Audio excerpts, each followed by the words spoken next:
we get to see what he wanted to present. I want the PowerPoint presentation. What's the name, Peter? Karam. Karam. Karam. There it is. There you go. Karam. And there's a PowerPoint there.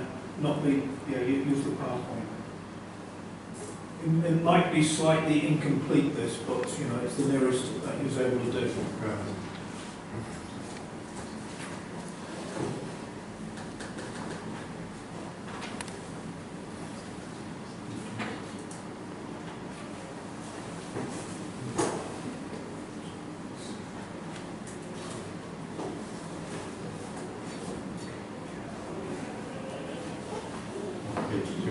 That's the second slide. I'm not going to say anything about those. Taming metaphysics. Most of this is about Peter's work of zero totality and duality. You know, his nilpotency and space and anti-space. The prime, you know, Sabah's prime directives built on Peter's work. These warm greetings. Somebody couldn't join us. Thanks for Richard and Peter. Mother passed and he has a family emergency because of that. Take a quick read of that. There's about a dozen laws. So here we go with Newton's fundamental law of gravity.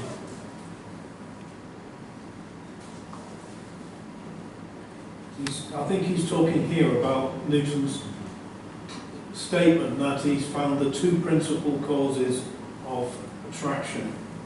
One of which is that, and the other one of which is the linear law, which we call Hooke's law. Newton's second law only accommodates the decreasing centripetal force.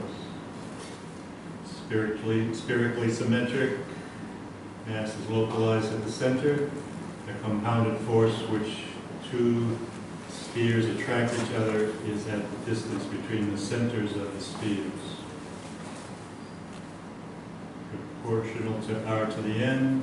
The only values of n for which the gravitational force exerted by a sphere applies to an idealized point of the mass located at its center, which is n equals -2 and n equals 1.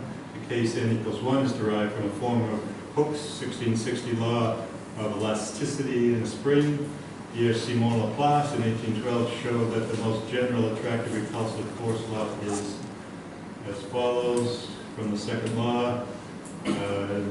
Minus g m small over r squared plus c m m r. One must be the reference. Third law. You know what c is in this? Is that speed of light? It's not, no, it isn't speed of light, it's just an undetermined constant. Capital C. An unknown constant. Action-reaction, action minus reaction. There's Peter's zero totality, action plus reaction Z, where the Z equal to zero net force, D'Alembert's force constant, equilibrium point, stability condition, steady state, the adiabatic condition, symbiosis, balance, symmetry, homeostatic symmetry, etc.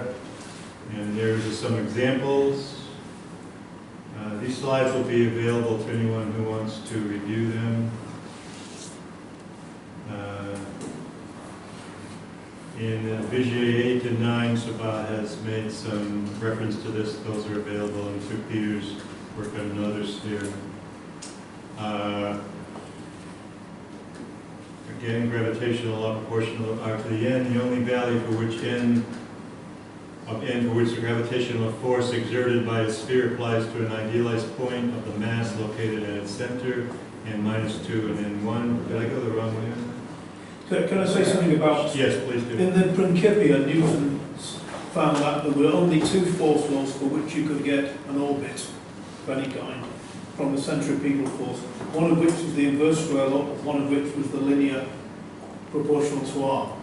And he then chooses the inverse square as the one that generally applies in the solar system because it also fits in with Kepler's third law, which the linear law doesn't.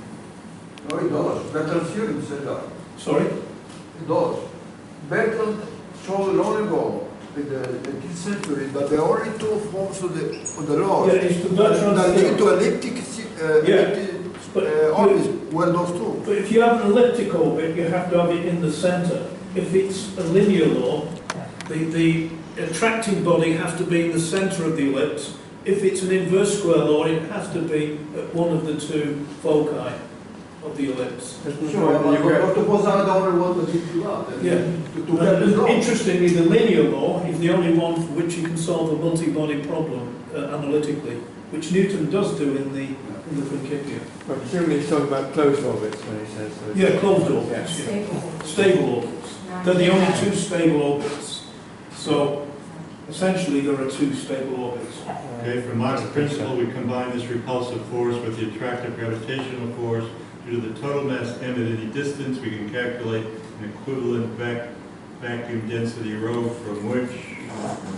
Yeah. This is a slide of mine from a presentation of something else. Singapore. I don't know what he's asking me there. Well, then he wants to know if this next equation, the expression for acceleration, B, or FOPL, what's FOPL? Yeah, I mean, Foundations of physical law. Oh, okay, thank you. Yeah, that's understood.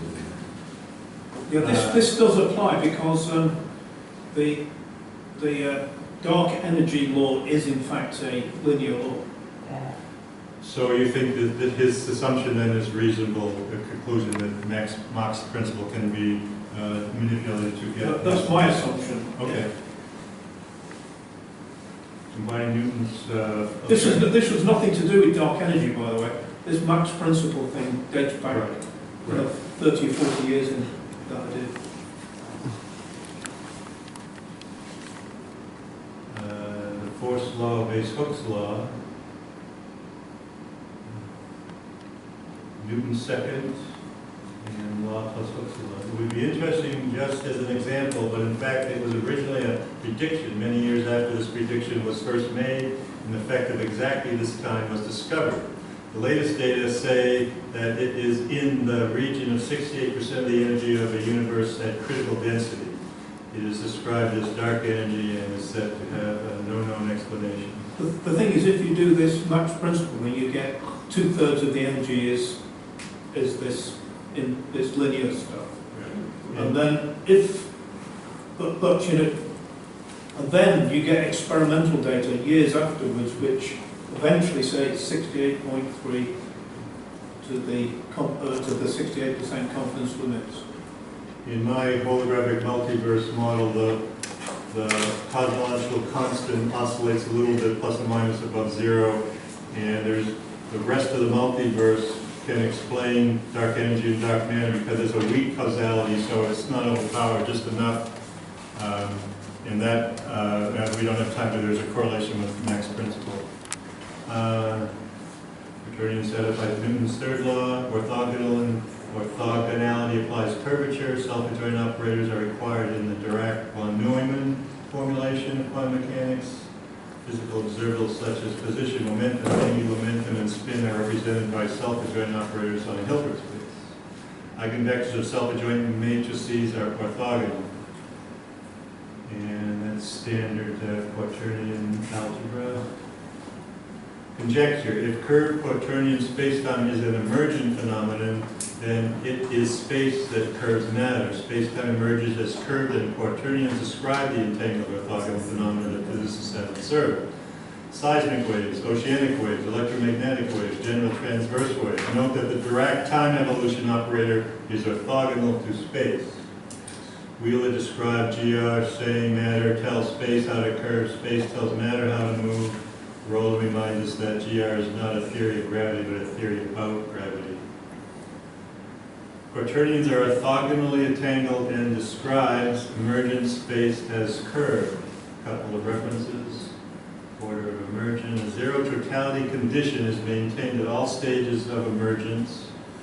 Proton mass, forms a nuclei satisfying the full force of the second law. Electrons emerge in outer orbits, producing another zero totality condition. As inertial mass and gravitational forces emerge, charge, weak, strong electric also emerge to produce the last zero totality condition. satisfying the Rowland's duality condition. Gauge plus gravity, zero totality. Rowland's work as a generalized nether condition distinct from the anti-de Sitter CFT conformal, what is that? I don't know. Conformal field theory. Conformal field. Conformal field theory, okay.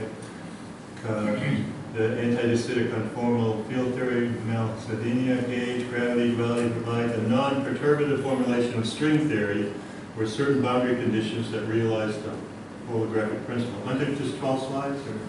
I don't think there are many more. Just carry on. What's gauge in here? Gravity? Gauge is all three forces other than gravity. Electric, strong. That's what gauge means, the gauge theories.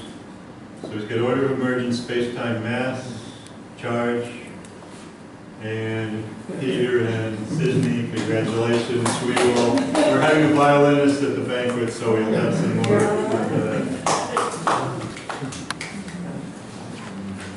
And just, kudos.